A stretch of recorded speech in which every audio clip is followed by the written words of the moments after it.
Hello friends, मैं अंकुर सोलंकी स्वागत करता हूं अपने यूट्यूब चैनल पर। दोस्तों, आज आपके लिए लेकर आया हूं गवर्नमेंट जॉब से रिलेटेड इंपॉर्टेंट न्यूज़। चलिए शुरू करते हैं। तो यहां पर पहली न्यूज़ है, अध्यापक भर्ती 30 जून को नहीं जारी होंगे चयनितों को नियुक्त पत्र। जो 69,000 अध्यापक भर्ती थी, तो उसके जो नियुक्ति पत्र 30 जून को जारी होने को थे, वो अब 30 जून को जारी नहीं होंगे। तो इसके बारे में डिटेल में जान लेते हैं। दोस्तों, क्या दिया है यहाँ पर दिया है, प्रदेश के परिषदीय विद्यालयों में 69,000 सहायक अध्यापक भर्ती में नियुक्ति पत्र के लिए अभ्यर्थियों को अभी इंतजार करना होगा। सचिव बेसिक शिक्षा परिषद प्रताप सिंह बघेल और प्रदेश के सभी बेसिक शिक्षा अधिकारियों को भेजे गए पत्र में कहा गया है कि 28 एवं 29 जून को काउंसलिंग कराए जाने का निर्देश दिया गया है। 30 जून को नियुक्ति पत्र वितरण नहीं किया जाएगा। काउंसलिंग के बाद अहर अभ्यर्थियों को नियुक्ति पत्र वितरित किए जाने की तिथि एवं समय की जानकारी अलग से दी जाएगी। जब काउंसलिंग होगी तब आपको जानकारी दे दी जाएगी कि आपको नियुक्ति पत्र कब दिए जाएंगे। इससे पहले 26 जून को सचिव बेसिक शिक्षा परिषद द्वारा जारी सूचना में कहा गया था कि 6,696 भर्ती में अनुसूचित जनजाति के 1133 पदों को अनुसूचित जाति के अभ्यर्थियों से भरा जाएगा। यहाँ पर और भी डिटेल दी गई हैं। 69,000 शिक्षक भर्ती से वंचित अभ्यर्थियों ने सोमवार को लखनऊ में अपनी मांगों को लेकर निदेशालय पर प्रदर्शन किया। तो यहाँ पर प्रदर्शन किया। नेक्स्ट न्यूज़ यहाँ पर देख लेते हैं। दोस्तों,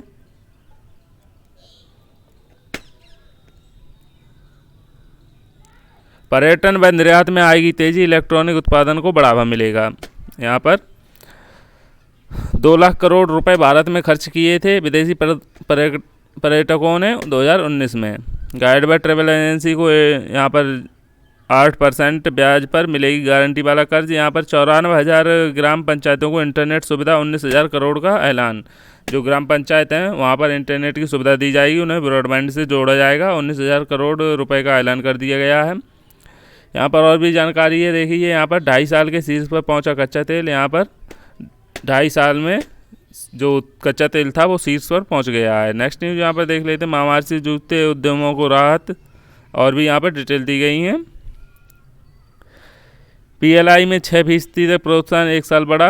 यहाँ पर और भी उत्पाद दिए गए। नेक्स्ट न्यूज़ यहाँ पर देख लेते हैं। अग्नि प्राइम का कामयाब परीक्षण हो गया है। अग्नि प्राइम क्या है, इसके बारे में डिटेल से जान लेते हैं। रक्षा अनुसंधान एवं विकास संगठन DRDO की दोहरी मार करने वाली परमाणु मिसाइल अग्नि प्राइम का सोमवार सुबह 10:55 पर ओडिशा के बालासोर में चांदीपुर तट के अब्दुल कलाम द्वीप से सफल परीक्षण हुआ। अब्दुल कलाम द्वीप कहाँ पर स्थित है? ओडिशा के बालासोर में चांदीपुर के तट पर। यहीं से इस मिसाइल का परीक्षण हुआ है। कौन सी मिसाइल? अग्नि प्राइम का। ये आपको याद रखना है दोस्तों, कहाँ से परीक्षण हुआ है, यह एग्जाम में पूछा जाता है। यह अग्नि श्रेणी की सबसे उन्नत मिसाइल है, जिसमें अग्नि 4 व अग्नि 5 की तकनीक का मिश्रण है। सतह से सतह पर 2000 किलोमीटर तक दुश्मन के ठिकानों को भेदने वाली अग्नि प्राइम के परीक्षण के साथ भारत मिसाइल के क्षेत्र में विशेष महारत हासिल हुई है। रक्षा वैज्ञानिकों के मुताबिक अग्नि प्राइम मिसाइल के प्रक्षेपण पर पूर्वी तट में लगे विभिन्न रडार और टेलीमेट्री स्टेशनों के जरिए निगरानी रखी गई। यह टेक्स्ट बुक ट्रेजेक्ट्री थी और मिसाइल ने अपने सभी लक्ष्यों को सटीक ढंग से भेदा। DRDO ने पहले 24 व 25 जून को घरेलू रॉकेट पिनाक के अग्रिम संस्करण का सफल परीक्षण किया था। रक्षा मंत्री राजनाथ सिंह ने सफल परीक्षण के लिए DRDO को बधाई दी। दोस्तों, आपको याद रखना है अग्नि प्राइम का परीक्षण कहाँ से हुआ है, तो ये उड़ीसा के चांदीपुर तट के अब्दुल कलाम द्वीप से हुआ है। और यहाँ पर किसने ये परीक्षण किया अग्नि प्राइम का? तो ये DRDO ने किया है। और आपको ये भी याद रखना है, अभी कुछ दिन पहले DRDO ने परीक्षण किया था पिनाक का, तो ये भी आपको याद रखना है, घरेलू रॉकेट पिनाक, ये आपको याद रखना है। यहाँ पर इमेज दी गई है, आप देख सकते हैं। उड़ीसा के बालासोर में चांदीपुर तट से सोमवार को DRDO ने परमाणु मिसाइल अग्नि प्राइम का सफल परीक्षण किया है। यहाँ पर इमेज भी दी गई है, ये देख सकते हैं आप। 2000 किलोमीटर तक सतह से सतह पर मार करने की क्षमता है इसकी, ये आपको याद रखने हैं फैक्ट।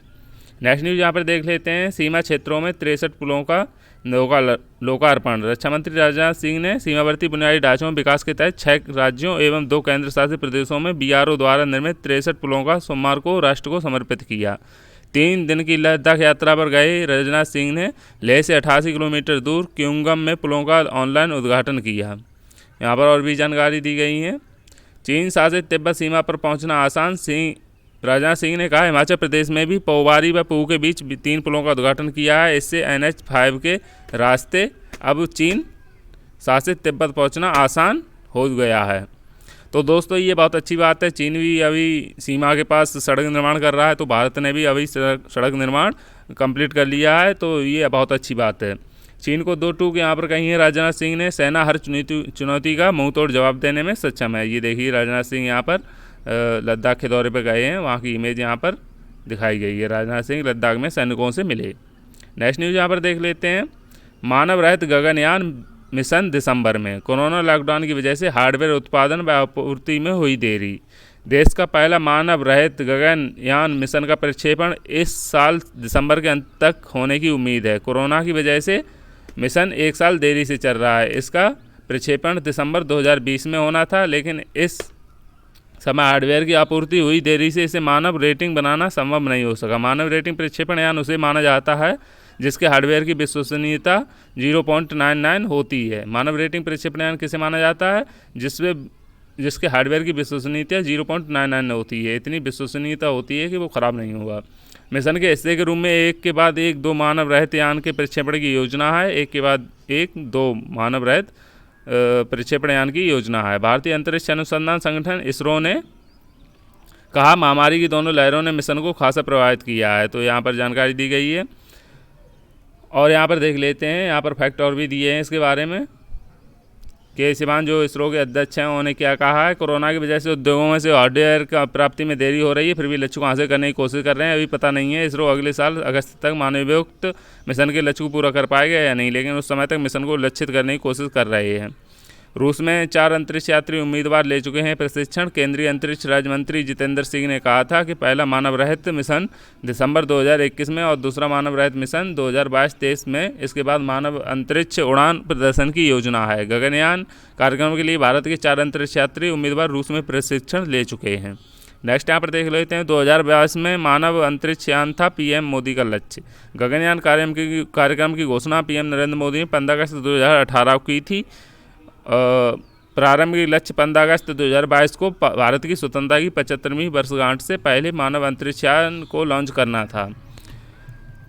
नेक्स्ट न्यूज़ यहाँ पर देख लेते हैं दोस्तों। यूएई में होगा T20 विश्व कप। जैसा अंदाज़ लगाया जा रहा था कि T20 विश्व कप यूएई में होगा, तो ये कंफर्म हो गया है। बीसीसीआई ने आईसीसी को कराया अवगत। पहले अक्टूबर-नवंबर में भारत में होना था। ये यूएई जो T20 विश्व कप है, ये पहले अक्टूबर-नवंबर में भारत में होना था, लेकिन अब कोरोना की वजह से ये यूएई में होगा। क्यों स्थानांतरित हुआ टूर्नामेंट, इसके बारे में जान लेते हैं। सितंबर में बीसीसीआई से जब आईपीएल नहीं करवा पा रहा, तो एक माह में 9 शहरों में 16 टीमों को विश्व कप करवाना और भी मुश्किल होगा। जब आईपीएल नहीं करवा पाए तो ये विश्व कप कैसे करा लेंगे। और यहाँ पर क्वालिफाइंग जो दौर होगा वो मस्कट में होगा। कहाँ होगा? ये मस्कट में होगा। और यहाँ पर देख लेते हैं 16 टीमों का टूर्नामेंट अक्टूबर-नवंबर में यूएई के 3 शहरों में होगा। यूएई के 3 शहरों में कितनी टीमें हैं इस बार? 16 टीमें हैं। ये भी आपको याद रखना है, ये भी फैक्ट है। नेक्स्ट न्यूज़ यहाँ पर देख लेते हैं। रोनाल्डो का फिर चैंपियन बनने का सपना रह गया अधूरा। गत चैंपियन पुर्तगाल को 1-0 शिकस्त देकर क्वार्टर फाइनल में पहुंची बेल्जियम की टीम। क्रिस्टियानो रोनाल्डो का लगातार दूसरी बार यूरो कप जीतने का वाला दूसरा कप्तान बनने का सपना अधूरा ही रह गया। साथ ही सर्वाधिक अंतर्राष्ट्रीय गोल करने का रिकॉर्ड बनाने का इंतजार भी बढ़ गया। गत चैंपियन पुर्तगाल को यहाँ पर और भी डिटेल दी गई हैं। गोल दूर है, सर्वाधिक अंतर्राष्ट्रीय गोल का रिकॉर्ड बनाने से रोनाल्डो, उनके और ईरान अली देई के एक बराबर 109 गोल हैं। अभी जो आपको याद होगा तो दुनिया में सबसे ज़्यादा गोल करने वाले यही बन गए हैं। 109 गोल हैं, बराबरी पे हैं अली देई और क्रिस्टियानो रोनाल्डो, ये बराबरी पे हैं। अगर अभी ये खेलते तो ये और भी गोल बना सकते थे और विश्व रिकॉर्ड बना सकते थे, लेकिन अब इनकी टीम बाहर हो गई है। स्पेन के एकेर को छोड़कर कोई भी कप्तान लगातार दूसरी बार नहीं जीत पाया है यूरो कप। यूरो कप 2 बार लगातार किसने जीता है? स्पेन के एकेर ने। किसने? स्पेन के एकेर ने, और कोई नहीं जीत पाया है। निराशा में फेंका कप्तान का आर्मबैंड। बेल्जियम के जो 36 वर्षीय रोनाल्डो बेल्जियम ने 36 वर्षीय रोनाल्डो को एक छोर पर घेरे रखा और दूसरे छोर पर आक्रामक तेवर अपनाकर पुर्तगाल को टूर्नामेंट से बाहर कर दिया। तो यहाँ पर जो रोनाल्डो हैं उन्होंने निराशा में अपना कप्तान आर्मबैंड फेंक दिया। बेल्जियम के लुकाकू पुर्तगाल के रोनाल्डो को सांत्वना देते हुए, ये पुर्तगाल के रोनाल्डो हैं और ये बेल्जियम के लुकाकू हैं और ये रोनाल्डो को सांत्वना दे रहे हैं। नेक्स्ट यहाँ पर देख लेते हैं, गोला फेंक में तूर ने 21 मीटर थ्रो के साथ फिर जीता सोना। ओलंपिक के लिए क्वालिफाई कर चुके भारतीय शॉटपुटर तेजिंदर पाल। आपको याद रखना है दोस्तों, ये किससे संबंधित है? तेजिंदर पाल ये गोला फेंक से संबंधित है। किससे संबंधित है? गोला फेंक से संबंधित है। तो ये फैक्ट आपको याद रखने हैं दोस्तों। शानदार लय जारी रखते हुए अंतर्राज्यीय एथलेटिक्स प्रतिस्पर्धा भी चल रही है, तो उसमें उन्होंने स्वर्ण जीत लिया है। अनु रानी क्वालिफाई नहीं कर पाई महिला जेवलिन थ्रो। ये महिला जेवलिन थ्रो से संबंधित है कौन? अनु रानी। और अगर पूछा जाता है तेजेंद्र पाल किससे संबंधित है, तो ये पुरुष गोला फेंक से संबंधित है। अनु रानी महिला गोला फेंक से संबंधित हैं। नेक्स्ट न्यूज़ यहाँ पर देख लेते हैं, राय ने सोने पर साधा निशाना। शूटिंग विश्व कप में महिलाओं की 25 मीटर पिस्टल स्पर्धा में बनी चैंपियन। 4 पदक भारतीय निशानेबाज अब तक जीत चुकी हैं मौजूदा विश्व कप में। एवा मानू भागर रही 7वें स्थान। टोक्यो से पहले आखिरी टूर्नामेंट है। ओलंपिक का टिकट हासिल कर चुकी भारतीय निशानेबाज राही सर्वनोत ने ISSF विश्व कप में महिलाओं की 25 मीटर पिस्टल स्पर्धा में स्वर्ण पदक पर निशाना साधा है। एवा मनु भाकर 7वें स्थान पर रही। मौजूदा विश्व कप में भारत का यह पहला स्वर्ण जबकि कुल चौथा पदक है। इससे पहले भारतीय निशानेबाजों ने 1 रजत और 2 कांस्य पदक जीते हैं। 30 साल की सर्वनोत ने क्वालिफाइंग में 591 अंकों के साथ दूसरे स्थान पर रहने के बाद फाइनल में 39 का स्कोर किया। उन्होंने फाइनल की तीसरी, चौथी, पांचवीं और छठी सीरीज में पूरे अंक हासिल किए। फ्रांस की मथिल्डे लॉमोले को रजत और रूस की विटालिना को कांस्य पदक मिला। क्वालिफिकेशन में सर्वनोत ने रैपिड फायर राउंड में 296 का शानदार स्कोर किया। देखिए ये है राही सर्वनोत। ये आपको याद रखना है किससे संबंधित है, ये शूटिंग से संबंधित है। नेक्स्ट न्यूज़ यहाँ पर देख लेते हैं, दीपिका फिर बनी दुनिया की नंबर 1 तीरंदाज। विश्व कप के तीसरे चरण में गोल्डन हैट्रिक लगाने वाली। विश्व कप के तीसरे चरण में किसने गोल्डन हैट्रिक लगाई थी? दीपिका ने। स्टार धनुंधर दीपिका कुमारी सोमवार को फिर से दुनिया की नंबर 1 तीरंदाज बन गई हैं। ये तीरंदाज हैं, आपको याद रखना है दोस्तों, दीपिका कुमारी किससे संबंधित हैं? तीरंदाजी से संबंधित है और ये दुनिया की नंबर 1 तीरंदाज बन गई हैं।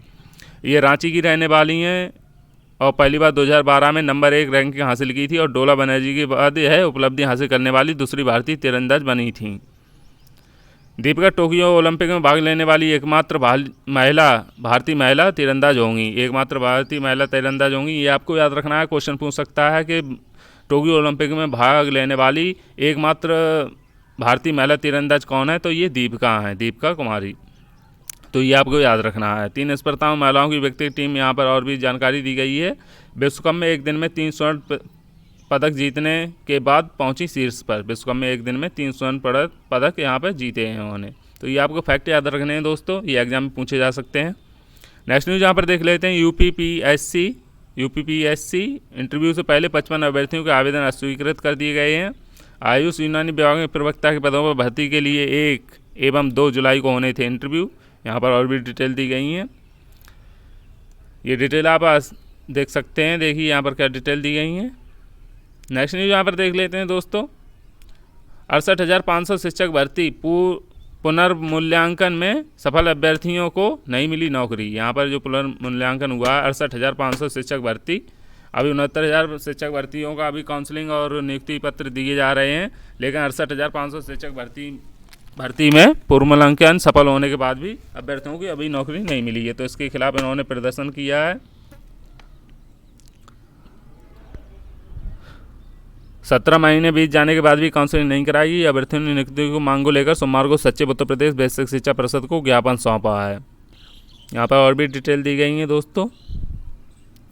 नेक्स्ट न्यूज़ यहाँ पर देख लेते हैं, पॉलिटेक्निक छात्र प्रोन्नत नहीं होंगे, देनी होंगी परीक्षाएं। जो पॉलिटेक्निक के छात्र हैं वो प्रोन्नत नहीं होंगे, उन्हें परीक्षाएं देनी होंगी। तो इसके बारे में ज़्यादा जान लेते हैं डिटेल में।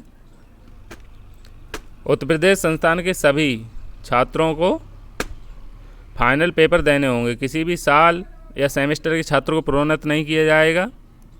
यहाँ पर उन्होंने कहा है किसी भी सेमेस्टर को या किसी भी साल के छात्र को प्रोन्नत नहीं किया जाएगा।